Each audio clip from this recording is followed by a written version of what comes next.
Questions? Yeah. What happens if you do something with a kid and other people know about it and it fails that day? The kid goes back to the old behavior, does it? Right, right. Have people come at you. See, I knew it wasn't going to work. It wasn't going to work. Right, right. Well, I mean, I'm not so much worried about what other people say.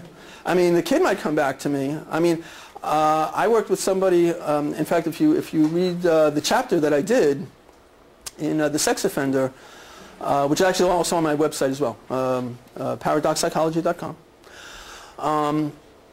That there was a kid I was working with, and he was fixated that in order to be in his cottage, he had to be top dog. That was his thing. It was he put a lot of emphasis. His mindset was that he had to be top dog, and what that meant was that you had to beat up other kids to prove that you were top dog, right? And I'll be honest, when I first started working with the kids, I said, oh, this is a no-brainer. This is an easy one. You know, I'll just predict that he's going to have fights with kids, and you know that'll kind of undo. You know, he won't want to do that. And the truth is that it took a lot longer than I myself thought it would take. Okay. So what I would do is I would schedule with the kid. I'd say, all right, listen, you know, this is your mindset. So you have to be top dog, right?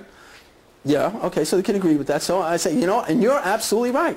You have to be top dog because you're not the type of kid that would go into a cottage and not be the one who's, you know, who's on the top of the pecking order. I can understand that. You know, other kids would go in and they're more worried about, you know, they want to get privileges, they want to go to the movies, but that's not your thing. You want to be top dog. Is that right? He says, yeah, that's what I want to be. I want to be top dog. Okay, great, not a problem.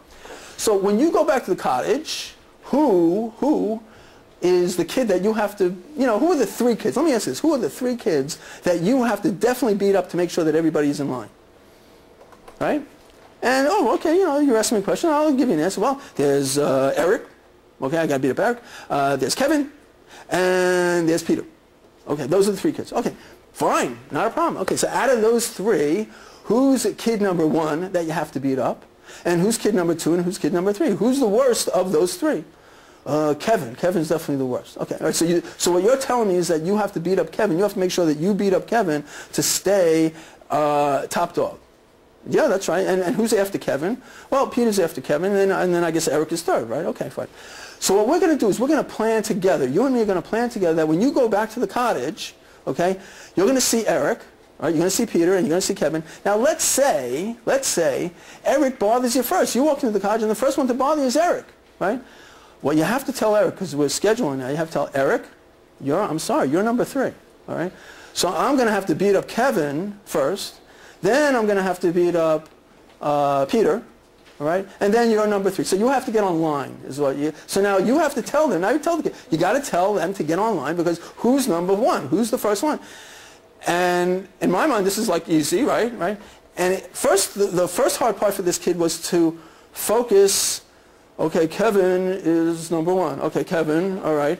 And let's see, Eric, Peter, Steve. Right. Okay. Peter's number two. Okay, and Mike, George. Eric's number three, right? And we kind of went through that, you know, back and forth, right? And I'll be honest, the first time he came back, I said, well, what happened?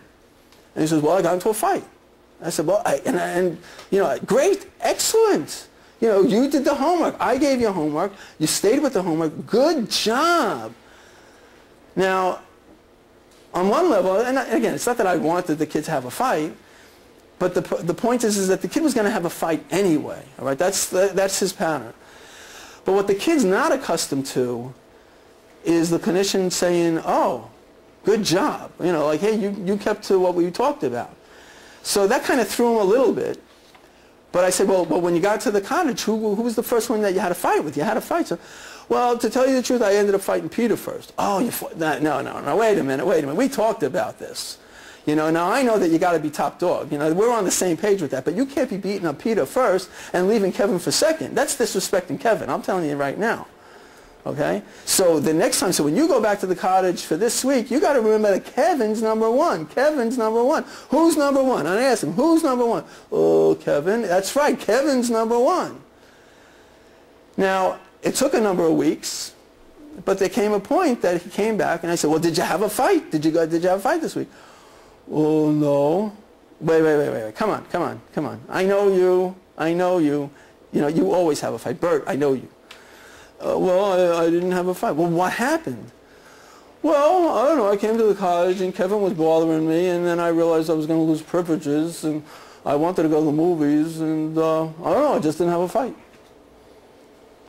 So what happens is that at a certain point it becomes, like the client goes into the situation, and now it's like, okay, who do I fight first? Kevin, Peter, Eric. Kevin, Peter, Eric. Okay, Kevin's bothering me. Kevin, Peter, Eric. Let's see. I'm supposed to have a fight.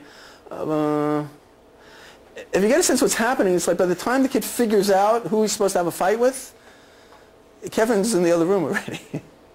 Okay, so the moment just kind of goes. It kind of evaporates, and eventually it's like as the kid gets more privileges, it just doesn't pay to get into the fights. It's like, I can get privileges and I can still be, officially, important in the cottage, but I don't have to lose privileges over it. Okay? So, that was a roundabout answer to your question. But what I'm saying is that some kids will have what I call concrete thinking. So, and I remember when I was doing this intervention, in my mind I was thinking, okay, Orbit's gravity model. If I'm bonding with this kid, this should work. This is supposed to work. And there was a part of me that was like, wow, I'm not sure why this is not working. Maybe there's something else going on here. But I kept plugging at it. I kept I was like, okay, now again we're gonna go over today. Who's number one? Who's number two? Who's number three? And I had him repeat it over time. And the point is that eventually the kid ended up backing out and not having the same kind of ideation that he had to be number one and had to beat people up.